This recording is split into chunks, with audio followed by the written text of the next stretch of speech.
Okay, can everyone see my screen? Do you have my talk up? Yep. Yes. Great. Okay, so thank you for that introduction, Joko, very appropriate. What we're attempting to do today is clarify something that really should have been clarified a few years back, and we now want to make a formal statement about this. And the topic is alert production in LSST operations year 1. So just a quick outline of what I'm going to talk about today. I'll first start by just briefly showing you what LSST alert production is. Most of you will know this, so it's just a very quick recap.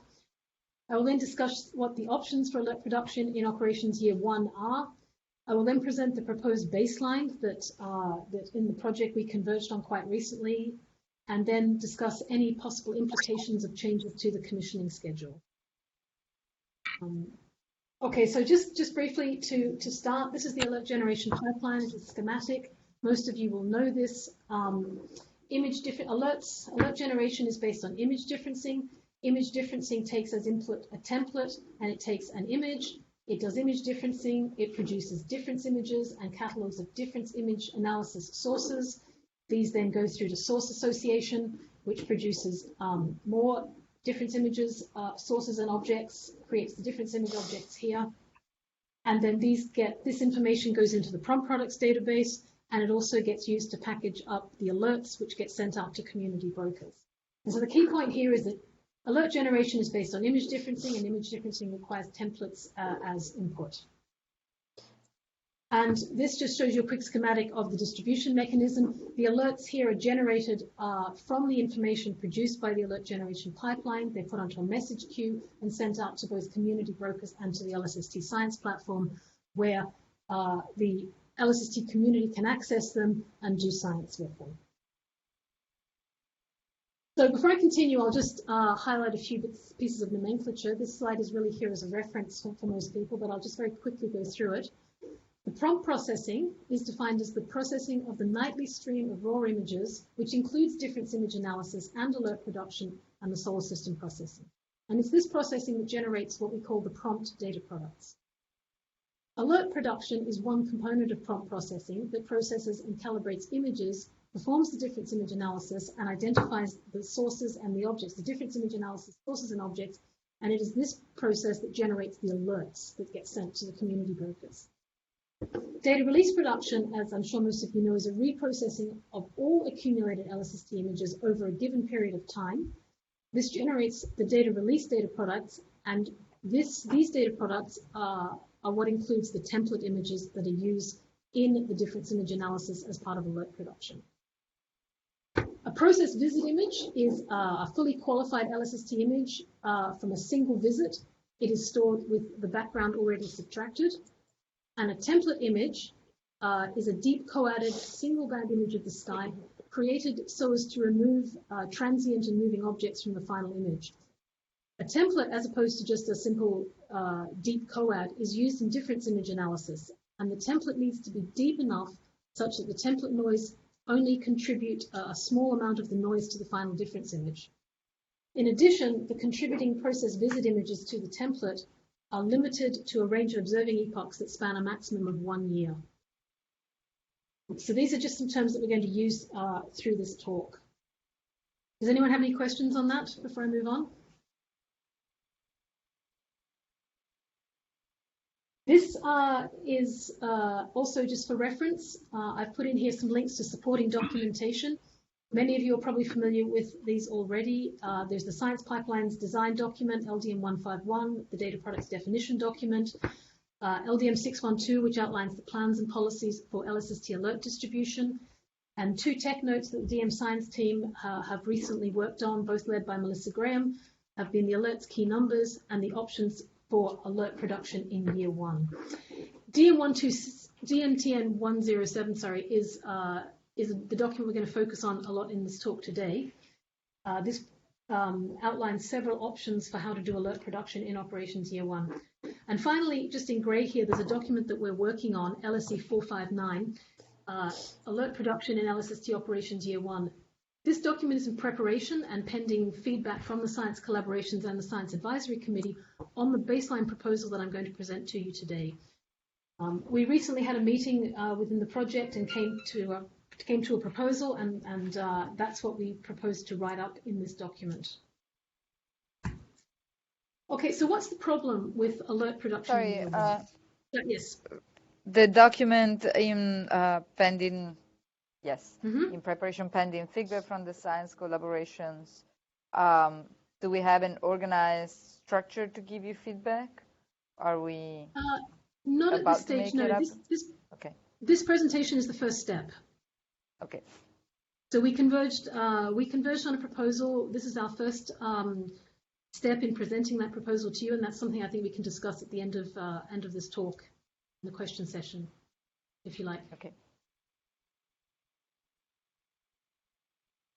Okay, so what's the problem? Alerts are a product of difference image analysis, and difference image analysis requires that templates exist. But templates are built during data release production and made available through LSST data releases. The current LSST data release scenario, this is a link here to a document called LS011, which describes, or is an attempt to describe the LSST data release scenario. Currently envisages that data release 1 will be 1 year after the start of LSST operations, and the data release 1 will be based on only the first 6 months of data. So what this means is that prior to data release 1, alert production cannot run at full scale nor full fidelity because we won't have the templates necessary to do the difference image analysis. I think probably a lot of people have always sort of subconsciously known this, but we've never really made a statement about this, nor what we're going to do to enable transient science with alerts in year 1, given this situation. Leanne, may I ask, isn't the statement that it's really data release 2 because you need the full sky? That's when correct. you're I'll in come the to that second shortly. Oh, okay. Thank you. Yeah, so that is a very good point, and I have a slide on that a little bit later in the talk. But even though in data release 1, because it's only based on the first 6 months of data and we don't have the full sky, we will still be able to do full alert production with templates built through a data release for what we have, which is quite different from data release from operations year 1, where we don't have any DRP produced templates. Okay, so what are the options then for alert production in operations year 1? As I mentioned, the DM science team recently carried out a study that was led by Melissa Graham of 5 options for alert production in year 1. This study includes the identification of what we call the DMSST preferred option to maximize the science return in operations year 1. And this is reported in DMTN 107. A couple of weeks ago, representatives of the LSST project science team, the data management science team, and the LSST operations project reviewed the options presented in DMTN 107 at a meeting, and we converged on a proposed baseline for alerts in year 1. So I'll just give you a bit of an overview of the options that we considered in DMTN 107. I'm not going to go into all the details of what's in that document, but the document is there for people to have a look at and reference, and if you have any further questions on it, feel free to contact your science collaboration liaison to the project, or even ask questions on the data management science team Slack channel. So Leanne, can you just clarify? Yes? We do have data management liaisons to the science collaborations, clearly are impacted. Were those representatives at this meeting? Or was like the alert stream, was there a representative alert stream and solar sister processing? Because those seem to be the two that are impacted heavily by this. Are they in this discussion? I guess you didn't really mention who's in this meeting.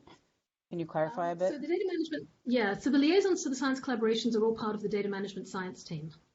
And the data management science team produced this document and reviewed it, and then met together with the PST and the operations representatives to review the options.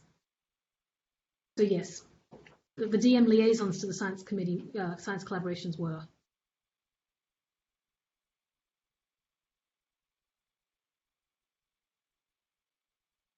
Okay, thanks. Does that answer your question? That does, thank you.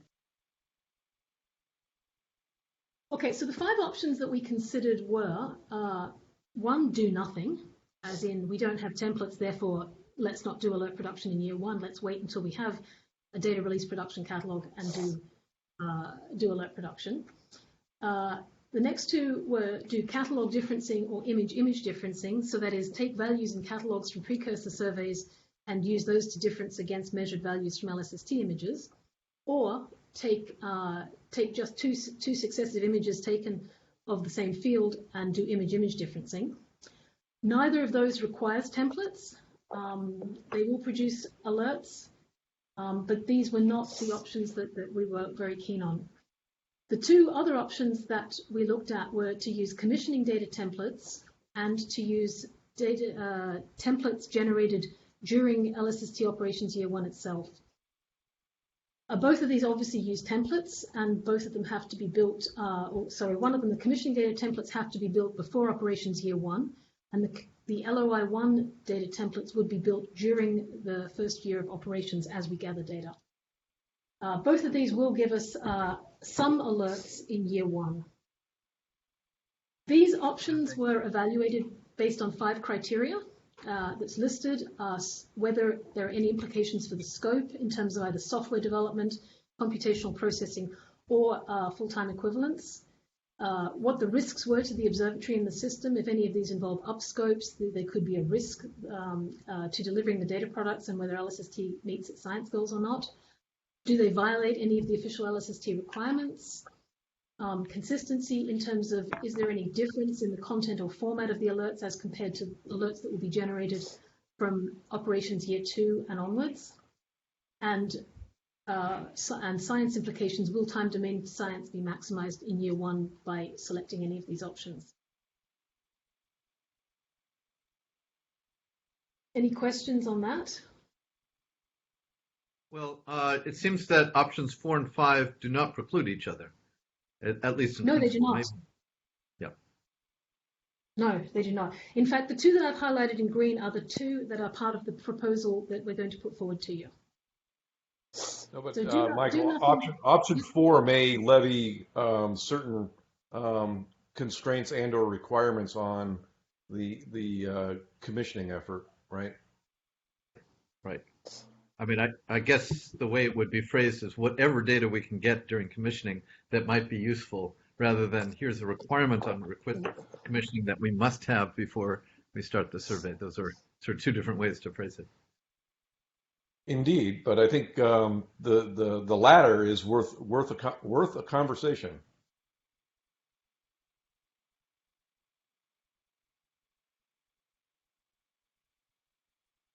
Most certainly, but let's keep going so that we have some time left at the end for discussion of these slides today.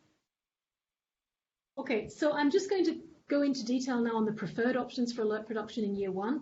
For the other 3, the do nothing, catalog differencing, and image differencing, if you want to understand in more detail why we excluded these, although I would hope that do nothing is obvious, please have a look at DMTN 107, and we'd be very happy to receive your feedback.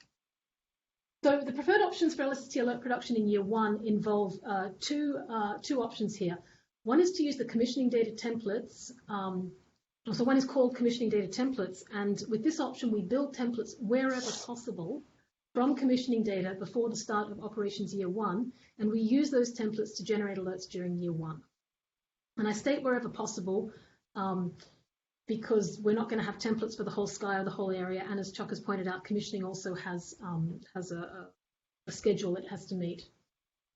And the second one is using templates that are built in operations year 1 itself. So the idea here is to build templates progressively from the data obtained during operations year 1, say for example on a monthly timescale, and then to use those templates to generate alerts during year 1, either instead of or in addition to using commissioning data to build the templates.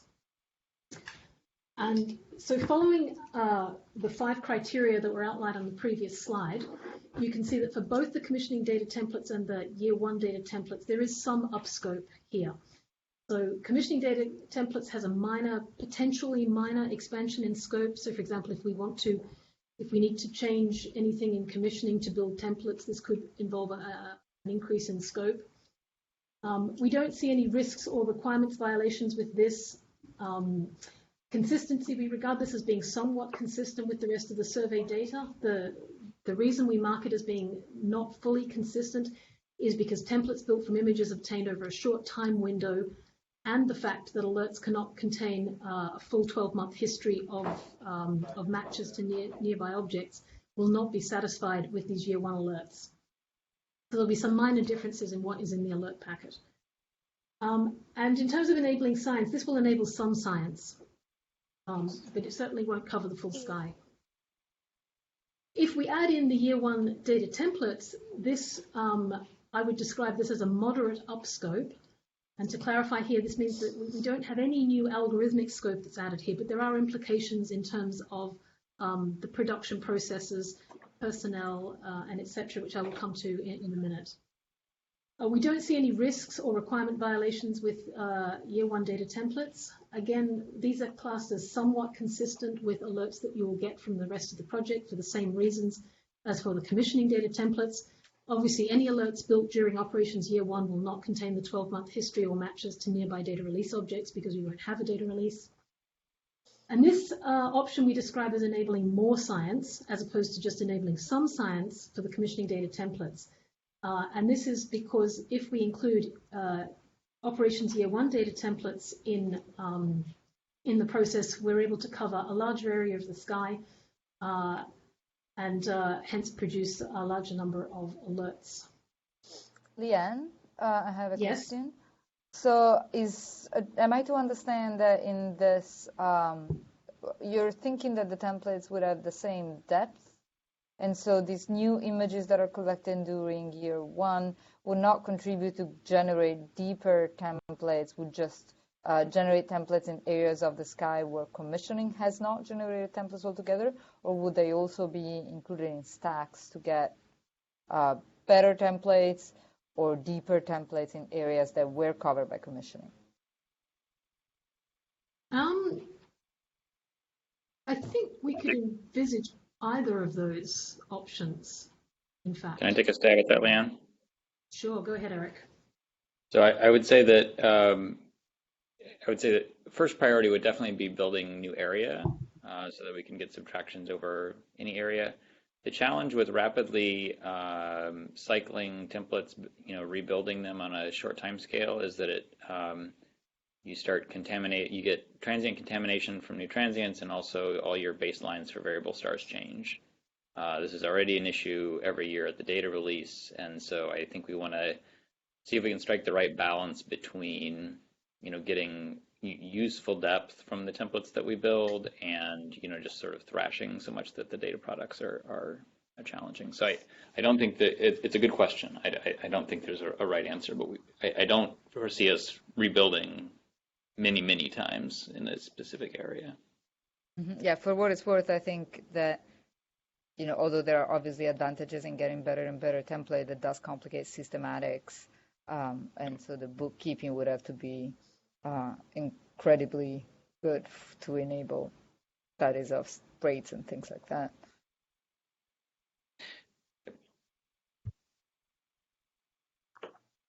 Thank you. Any other questions on this slide?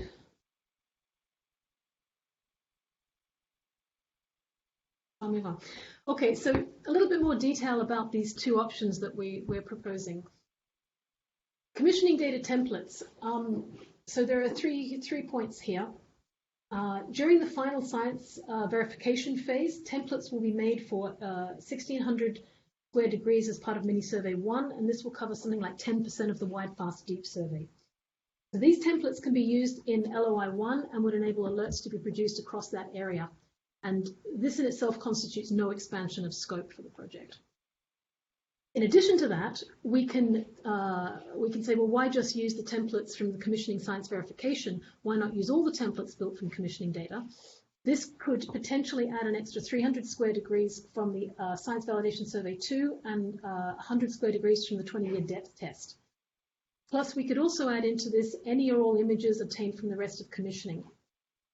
In Melissa's tech note, she estimates that building these templates will give us greater than 14% coverage of the wide, fast, deep area, and thus enabling more alerts to be produced and constitute only a small expansion of scope for the project.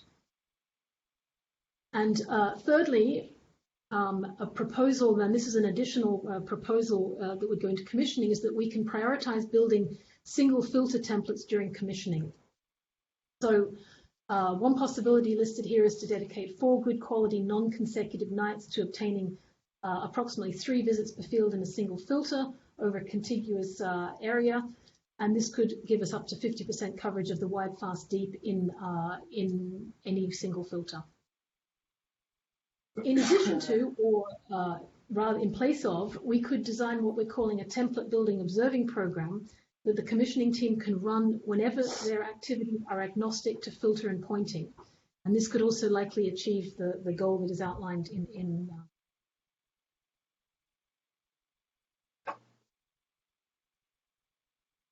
Any questions on this before I move on? I guess it's maybe more an assessment question for you.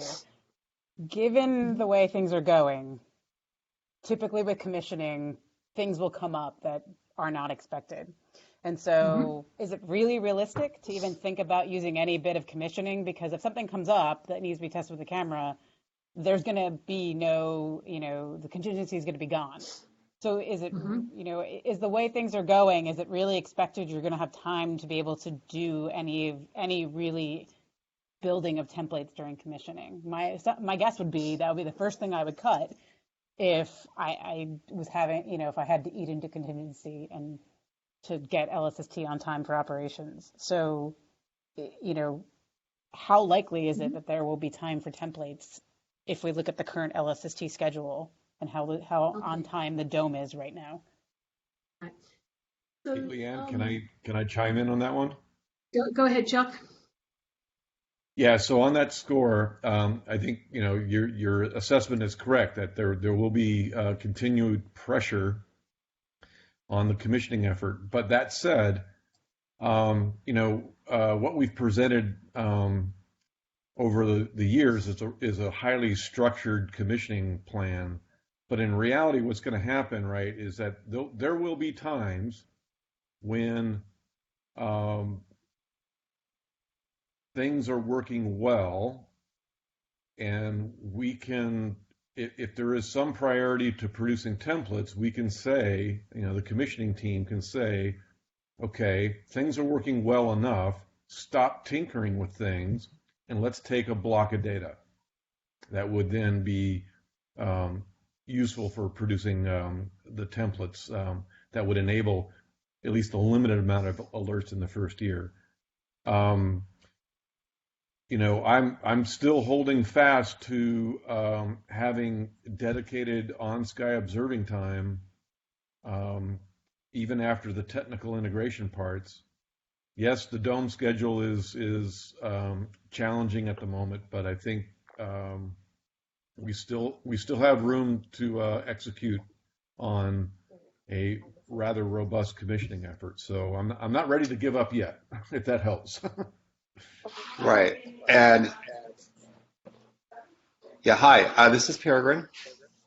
So in regards to 3A, what is the thinking behind specification of making that extra galactic in scope and not including galactic regions?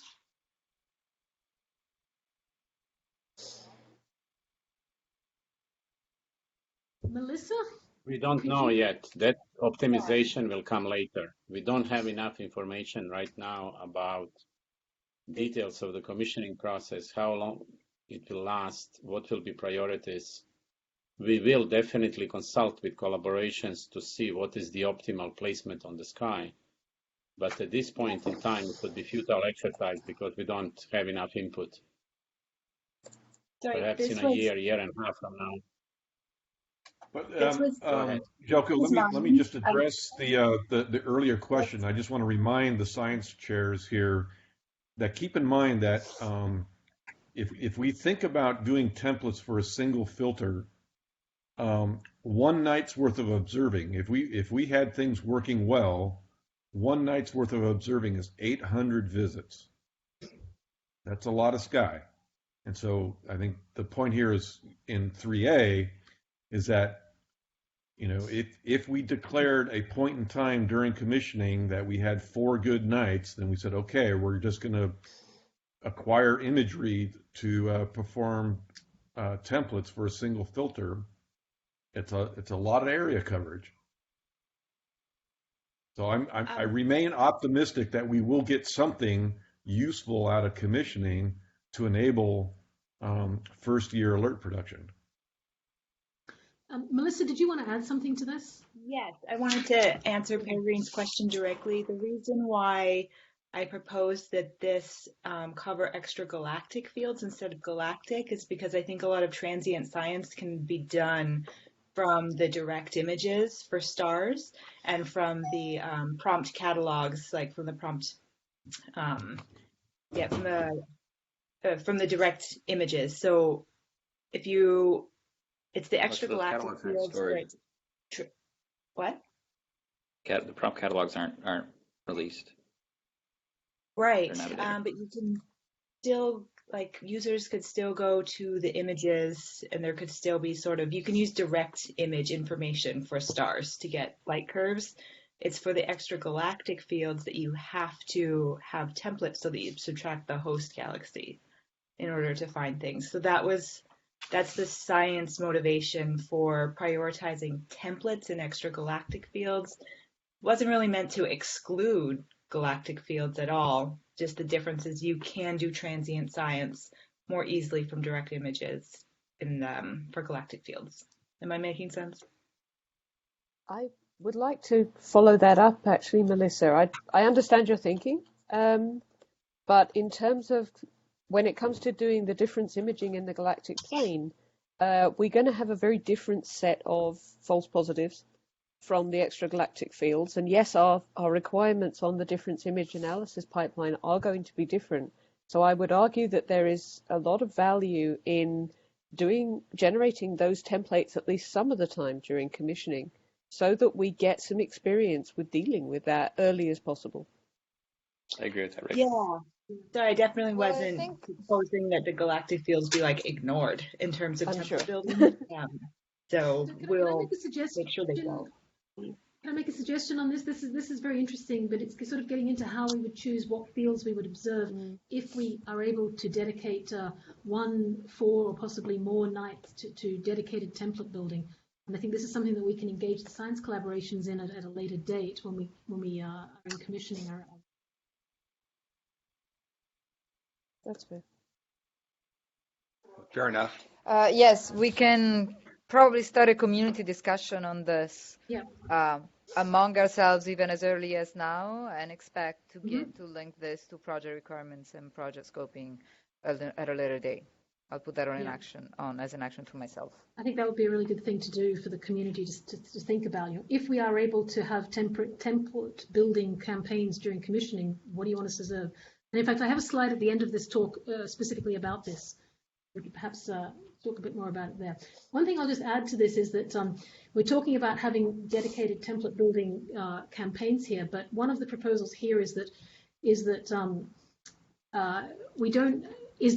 whenever commissioning activities are agnostic about filter or pointing, we give them guidance as to what filter we would like them to use or where they would point so that we can prioritize building templates. And it need not be an added scope. It's just that they're still going to do that work anyway, but we just optimize it for building templates. Also, to come back to something that Meg said about building the templates themselves, Chuck's team, the commissioning team, will be taking these images, but the pre-operations team will be producing data previews from the images that are taken in commissioning. And even if the commissioning schedule changes or is cut, the production of these data previews is still going to go ahead. So with whatever data is taken during commissioning, we will be building some templates through the data preview process in pre-operations.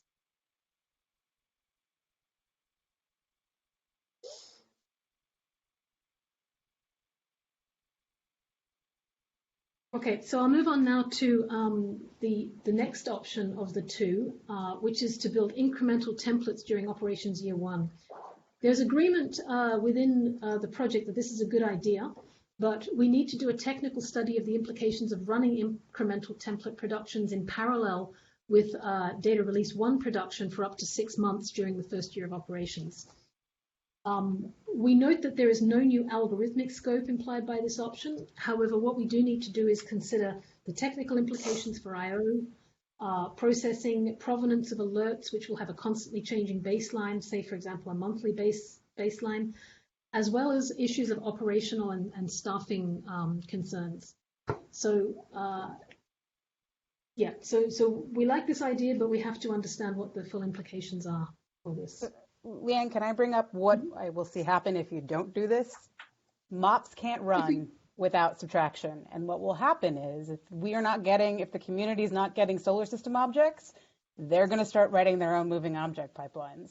And this is going to fear the community. And so my worry is that if commissioning gets cut, even if you give me 50% of the sky, no one's going to want to wait to miss the next interstellar object or interstellar comet because LSST wasn't making templates.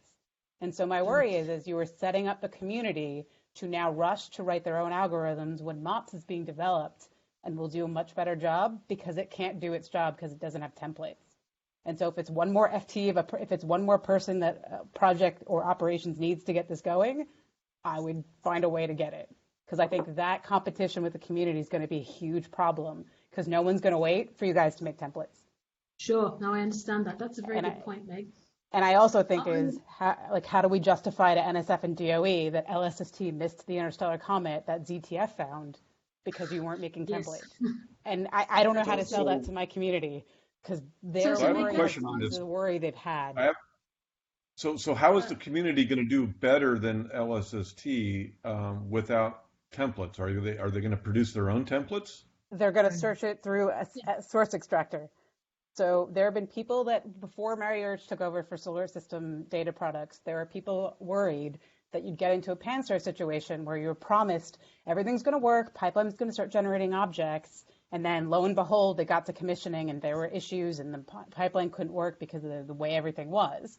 And so people on last minute had to start writing their own pipelines. And there has been this fear that LSST will turn into that. And so Mario's done an incredible job of sort of quelling that and being like, here's what I'm doing for MOPS. But if MOPS can't run because there's no moving object pipeline, no one's going to wait. They'll just start running source extractor. And now we have 15 or 40 other groups, and me included, will start searching for things. And then LSST is not going to get credit. It's going to be coming around from people submitting things. And I think that's really not the situation you want to get into. And telling people, oh, you can have 50% of the sky is not really selling it. So I'm really curious how if it takes only 4 days to cover the whole sky, why not just build that into year one? Yeah. So I mean, Meg, it doesn't take. No, let's not be too optimistic. It does not take 4 nights to cover the whole sky. No. Formally, we can cover 10,000 square degrees per night. But if you are going to do pairs of exposures, that's only 5,000 square degrees. That's assuming that right from the start, the system is at 100% efficiency and that we can really run and process on average 10 hours per night of data. That is also only one visit, and we need between 3 and 5 visits for making templates. And then we have 6 band passes. And lastly, even with original baseline for the commissioning, we were going to finish construction phase after commissioning with only about 2,000 square degrees of coverage. We were never going to have the full sky on day 1 of operations. So we are not subtracting anything from promises. We are just clarifying what was already implied in our baseline, but never properly communicated to our stakeholders. But you now we'll probably end up with less than 2,000 square degrees after construction. So now there is possibility that some good postdoc will start downloading images and doing image-to-image subtraction and finding interstellar comets. Well, based on pan-STARs, you would expect maybe 1 or 2 will be missed during 1 year of LSST operations. Is someone going to be so capable that they will download petabytes of LSST images and develop pipeline and do everything to get there? Maybe yes, maybe no. But it's more, I think, this whole process is more than one person, one FTE. And we are really, really pushed against the wall now with our contingency. And there are many other things that would be on the list for some hypothetical additional FTE. So we need to be cognizant of all the other difficulties that are here. It's not like we are We have resources, but we are lazy, we don't care, we don't want to do it. There are many other things we need to prioritize. So we all want to get the best science. And indeed, NSF is pushing now hard on us to describe to them all the early science we will do with the first 6 months of data. They want us to predict what we will discover. So it would be nice to have interstellar object for the first month of LSST data, but we need to be realistic. So I hope that this is not the last time we talk about it. We will talk much more about these issues. We would like to take input and we would like collaborations to help us, but everybody needs to understand it is not just what is great science. There is also cost and schedule, and we are running out of both. So can I heard a few things about 1-band pass versus 6-band passes. And so it seems to me like this is a science optimization problem. And so one of the things that we should discuss in our community conversations is whether it's better to cover a larger portion of the sky in fewer bands or to cover a smaller portion of the sky in more bands. That seems like a fairly trivial but science-driven balance. That may not be the same for all sciences, of course. That's a good idea, Fed. It's in fact a suggestion I have in about 3 slides for the science collaborations to take that on. In fact, exactly that question. I promise I didn't cheat. I didn't have the time to review the slides. Okay, let's move on. So a summary, this is a summary here of what we call the LSST preferred option is for alert production in year 1. So to maximize science by providing consistent alerts and also minimizing scope expansion, avoiding risk and meeting requirements. The preferred option is to use template images to run difference image analysis in year 1. We don't want to do nothing. We want to do everything we can with the data that we have. And so this option has 4 potential components, which will escalate from a scope expansion of none to minimal, and they have a cumulative effect on the alert production. So using templates already built for commissioning purposes, this has no scope expansion, and we estimate we can cover 10% of the wide, fast, deep with just this. Then if we add in building templates from the rest of commissioning data, this gets us up to 14% or so. Should we think of these as over 6 filters? These numbers, all 6 filters? No. No.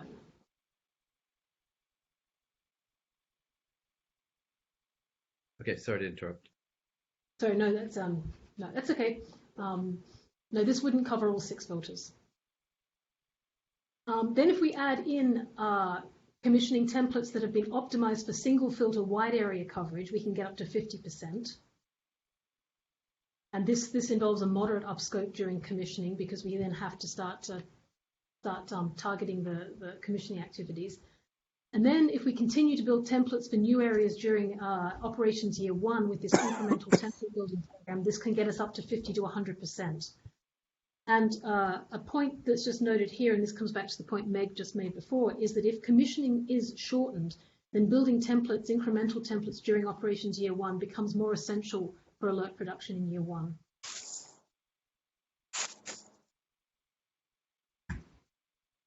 So I'll move on now. I have 2 slides here that propose the baseline for alert production in year 1 concretely.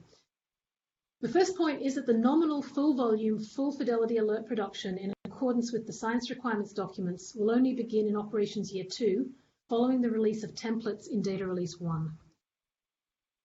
Prior to the start of operations, template images can be generated from as much commissioning data as is possible for use in difference image analysis and alert production during operations year 1. It's important to point out that alert production in operations year 1 will be neither full volume nor full fidelity. To add into this, if we add a template filler observation scheduler and commissioning whenever the activities are agnostic to filter or pointing, we can increase the number of alerts that we can provide during operations year 1. Sorry, as I've just mentioned, I have a question about that.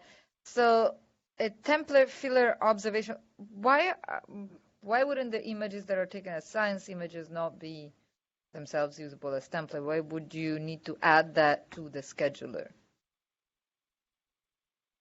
They are. Unless what we're saying, What we're saying is that if we want to cover as wide an area as possible in at least one filter, we would that's what we're saying. We would change the commissioning activities such that when they don't care what filter they're using or where they're pointing, we would say, right, we want you to use this filter and we want you to point here to maximize the number of unique alerts we can provide in operations year one. Right. Yes. So it's about optimizing the commissioning activities to maximize the number of alerts in operations year one. So is there any particular reason you can't, as you adjust this for post-commissioning, any particular reason why? I mean, because I feel like cadence decision goes into this, so it's, which I'm a little surprised this wasn't brought up initially with the cadence white papers. Is there any particular reason if you're using this during commissioning that the scheduler couldn't go, oh, okay, well, I've already observed everywhere where there's templates. Now I'm going to go start observing where there isn't, instead of going back to those areas. You know, I've already done the science. This part of the sky doesn't have templates. I'm going to go start imaging there. Is there any reason why that during can't commissioning, you mean, or post? No, beyond post-commissioning? commissioning. Why? During year No, one. Yes. I think this brings up a conversation that probably is needs more depth and length than what we have available for us today, and that's the conversation about actually what does year one observing actually look like, and whether it looks like steady state survey observing, right?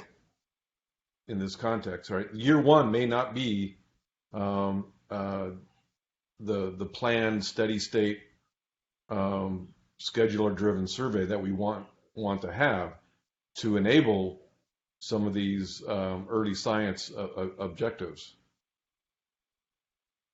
I think that's Right. really The short important answer part. is yes. Meg, yes, we will have the ability to modify the strategy that scheduler is undertaking, and in all likelihood, we will do so. So then how does cadence decision fall into this? Because right now when people talk about cadence, none of this is inputted into that 10-year plan. So will the real, Right. Does that mean sort of the whatever, I forget the name of the committee that will decide cadence, this will be pulled into that decision, or is project and operations going to tell that committee what year one is? Because I think I think at least on the No, we solar have system to do committee, things we don't really know what year one looks like, and it was sort of assumed that cadence committee was deciding what year one was going to look like. But it sounds like this may be It more is of a project deciding operation. the year one of the steady state survey. So we have to do things in order. First, we have to finish the process that we are undertaking now. We will put these problems on the back burner. We will decide what would we do the first year of steady state surveying to see what are the desires from the community. Then, when Chuck comes back and tells us, oopsie, I cannot deliver everything I said, now we need to do something else in first year of operations, then we'll push out in time that steady state survey, and then we'll re-optimize the first year with constraints from this discussion, and there may be other discussions that we need to fold in. Fortunately, the new algorithm in the scheduler is now much more flexible, and I believe we could do something like this with the team we have on a time scale of a few months. As soon as we agree what are the priorities, then we can re-optimize the scheduler to get templates in one band or many bands. My view is that we should put science as a secondary priority during that before DR1 observing, and we should put effort in optimizing everything we would do with alerts, including brokers and filtering and finding false positives, because I think the priority should be that once we get the full stream and full fidelity, hopefully, after DR1, we are all ready to fully utilize that stream, which means we need to get coverage of galactic plane and extragalactic fields because false positives will be different.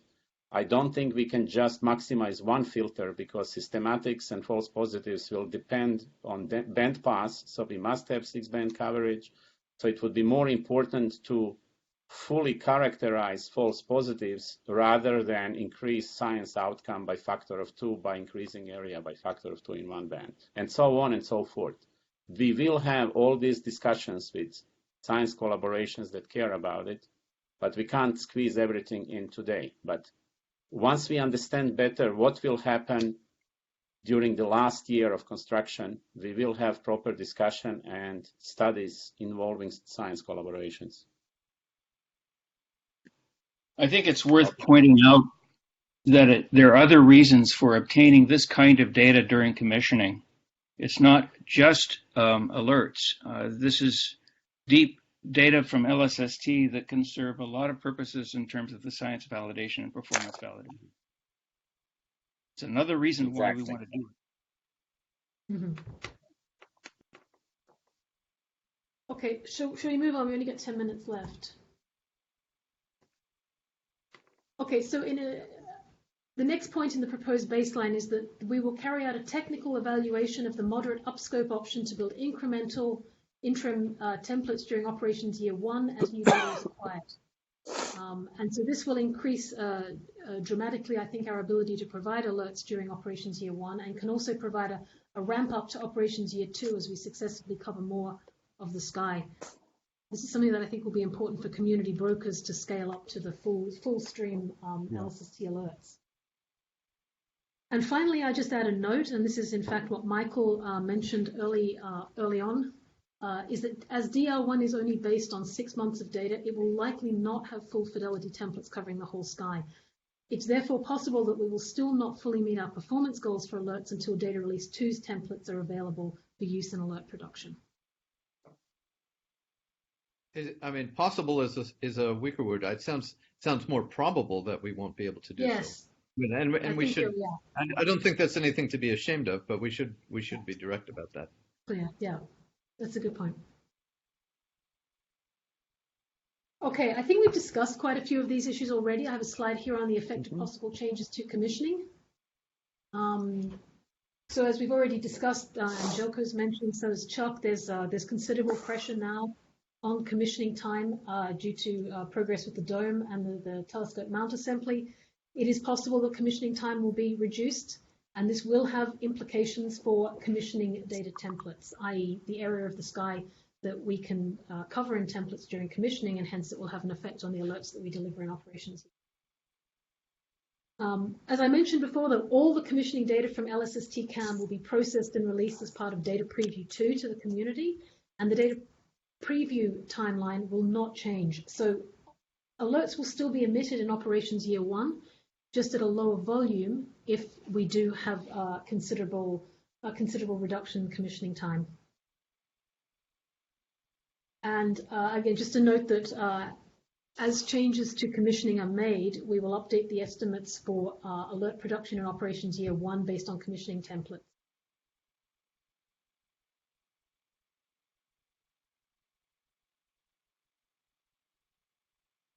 Okay, and so finally, this is my final slide, and this is a set of open questions here to the science collaborations, some of which we've already covered and discussed. If commissioning time for science validation surveys were reduced from the current 5 months, how would you want us to spend the time? Would you want us to focus on building templates for as much of the sky as possible at the expense of, to better enable alerts in year 1 at the expense of, say, doing other validation activities that we just alluded to? Which is the optimal filter if we focus on building wide area single filter templates? Or would the science collaborations prefer a smaller area with 2 filters, for example? And are there any further optimizations that you would want us to consider? And if we, given that we can't observe the whole sky, for which locations on the sky would you want us to build templates? These are just some of the questions that we thought of. Perhaps you've got other points as well to add to this. And so at this point, I'll open the floor to discussion around these or any other points. So I'll take prerogative as, well, I'm not sure I'm chairing this call, but I'll ask a question. So option 2, going ways back, which was not using LSST images, but using images from different telescopes and different surveys as templates. I don't see why that would be exclusive. I can see why those could also be integrated in areas of the sky where the LSST images are not available. And I'm wondering if it would be a possible in-kind contribution to develop a pipeline that is compatible with the LSST pipeline to do template subtraction and generate alerts that are consistent with the LSST alerts, maybe even without being the official alert stream, in the areas of the sky where LSST doesn't have templates from, say, DECAM images.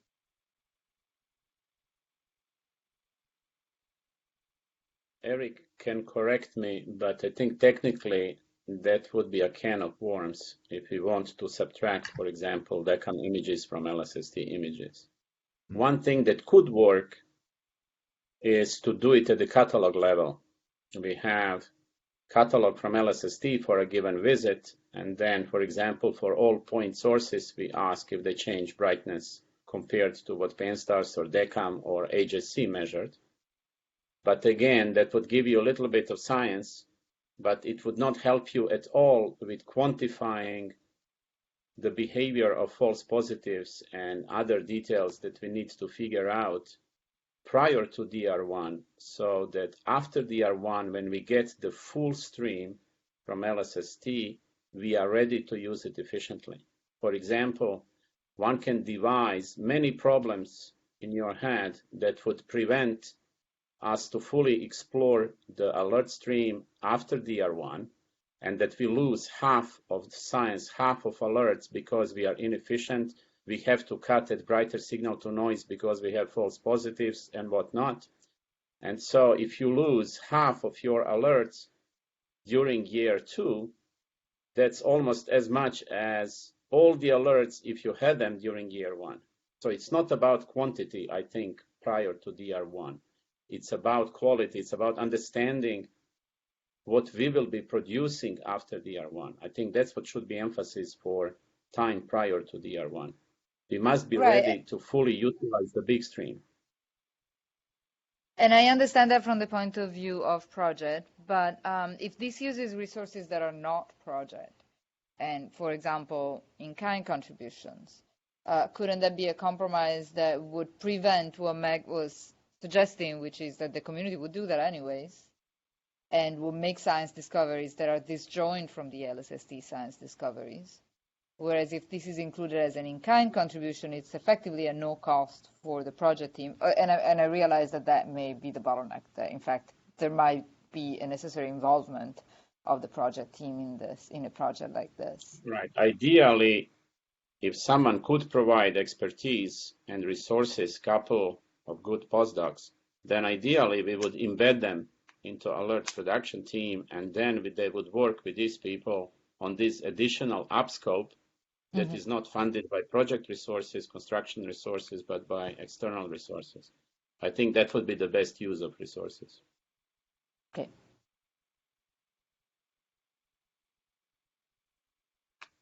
This is John Gizis. I guess I don't quite understand then what's being discussed, though, in terms of the community going off. What will be available to people before DR1 to the degree that alerts can't yet be generated? How is anyone going to go through the LSST raw data and generate their own alerts? I don't sort of understand what's being discussed by Meg.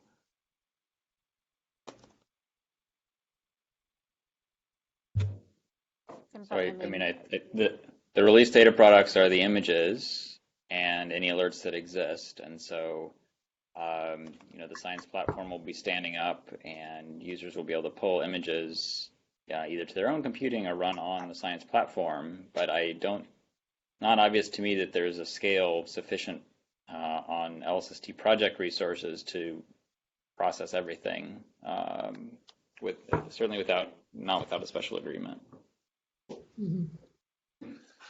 Although this is Peregrine, although in the scenario where we're generating templates as we go during operations year 1, that would allow production of alerts. Yes. As we build up a library of templates, so that would partially mitigate John's concern. I mean, I guess what I'm envisioning, is to me the key questions, and probably our collaborators not so sensitive to that.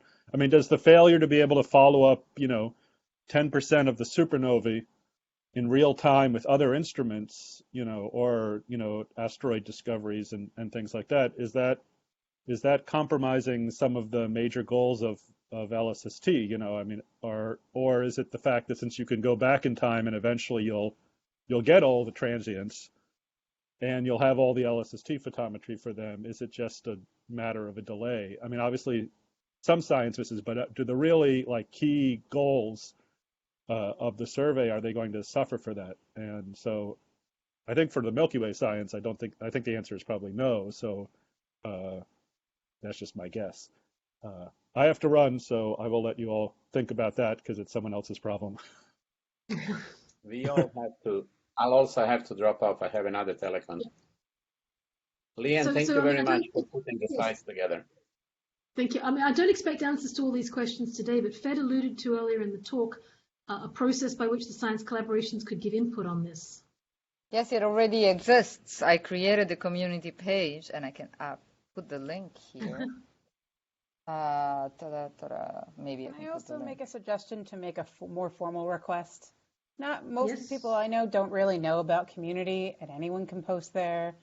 And I feel like, given that this is such a huge thing, feels like given that the fact the project made us go through all these hoops for cadence optimization, and then for this it's like, oh, just write a community post. I feel like just thinking about something more formal is just something maybe to think about.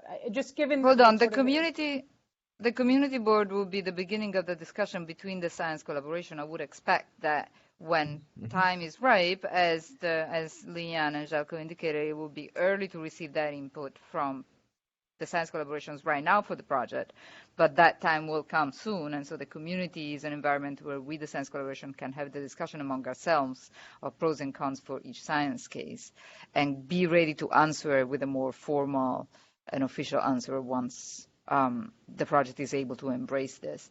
And as for the the reach of community, do you mean outside of the science collaborations, or most of my science collaborations don't even know how to use it, don't even look at it, but also it's, I mean, that I would put on the chairs, because I mean, it is not a particularly hard tool to use, and so if you know that people are prepared and will be valuable in this discussion, it's just a matter of telling them it's a text-based board.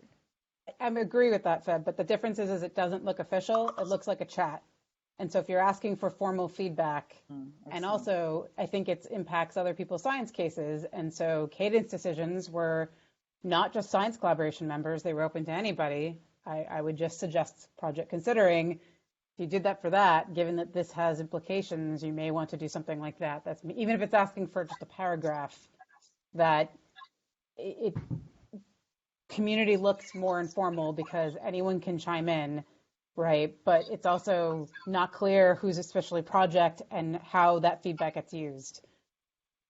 So just something the feedback I've gotten is that people liked the sort of white paper call for sort of cadence versus having a discussion on community for like things that are going on now with the scheduler, that it's discussions kind of float away. It's hard to find later. And then if you start up a thread that's now 6 months old, right, which this might get kicked up multiple times, it's really hard to find it later on. So whatever project wants to do, it's just feedback my collaboration's given me.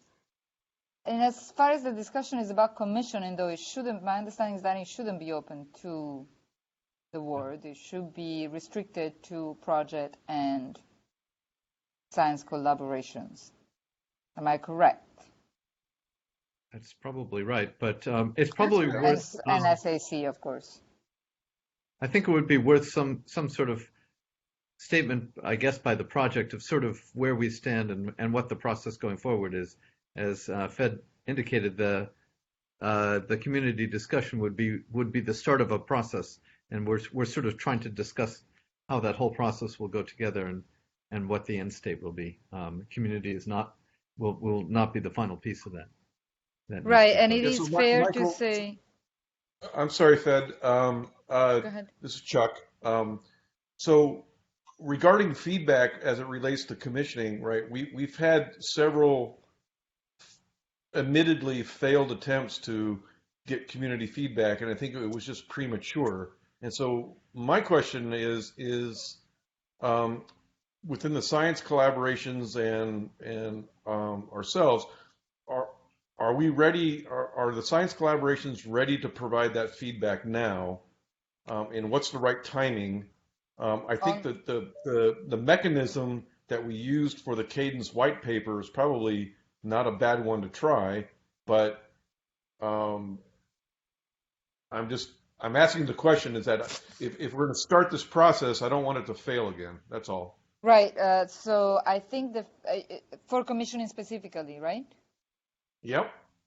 So Right. for these issues about what Leanne brought up. I have regarding a lot of thoughts and concerns about the fact that we have this miscommunication in commissioning. I'm also receiving requests from people in the science collaborations to know where the commissioning stands and how they can contribute. So I think it's again on me and you to evaluate what is the best way to do this.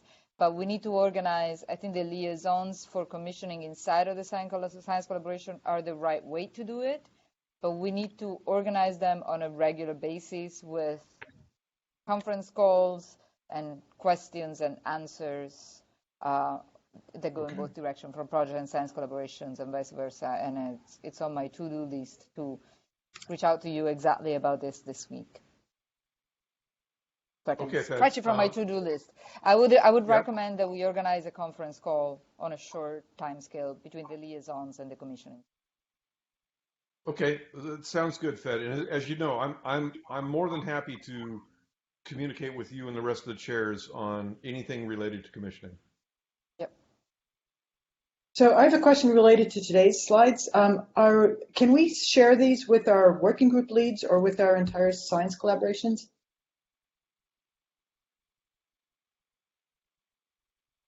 Sorry, I was muted. I don't have a problem with that. Typically, we put the recorded versions of these PST Sci collaboration talks up on the website in any case, so you can see them.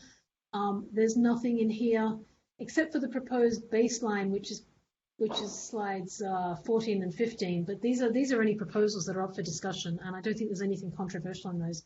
I certainly have no problem with that. Okay, and then there's a question about the notes as well. Maybe that question's for Fed. If we can share the notes, I don't have any problems with the notes. Mostly I think it's Željko and Leanne that had to approve it. I haven't read them yet because I've been talking. But, right, and I noticed also that I've been taking them, so they're going to be pretty bad. Everybody knows that. I'd actually, to be honest, I think the person I'd want to review this is Chuck to see. Right. I don't want people to panic that suddenly commissioning is about to get cut in half. Right, so I do have a sense about commissioning. We're sort of speculating as to how we might change this process to optimize alert production in year one. Should there be any additional modifications to commissioning? I do have some concerns about that as well. So maybe the right way to do this is to hold on to this, to actually releasing the video. Maybe the slides are okay, but to actually releasing the video and the notes until we had a first call between the liaisons in commissioning and the commissioning team, to just make sure that people feel like they now have a venue to discuss this and not that this is happening behind, outside of their control. Exactly. So just to maybe add something to that to sum up, I mentioned at the beginning of the talk that there's a document, LSE 459, which is in preparation. This is meant to be an official project document where we clearly state what the baseline is for alert production in year one. So following this discussion, and that is public, right? Not yet, but it will be. I'm going to finish a draft version of this, circulate it. It will have to go to the LSST Change Control Board and be approved by the project before it gets circulated publicly. But as soon as I have the draft, which is based on what has been presented in this presentation and taking into account the feedback already received during this past hour, and circulate that to the Science Advisory Committee and the Science Collaborations for review. Basically, we don't want to go to LCR and then have the Science Collaborations object to it afterwards. We want to involve you in this process beforehand and then put in a change request to the LSST board. So the document that is actually available is the document that Melissa wrote, DMT 107. That's right, the technical assessment of the 5 options. You can take that document now, read it, assess it, give comments on it, start discussing with your liaisons to your science collaboration, or ask questions on the DM SST Slack channel if you like. as well. We'd be very happy to take your input and feedback to that now. But the official policy document is still in preparation. Okay.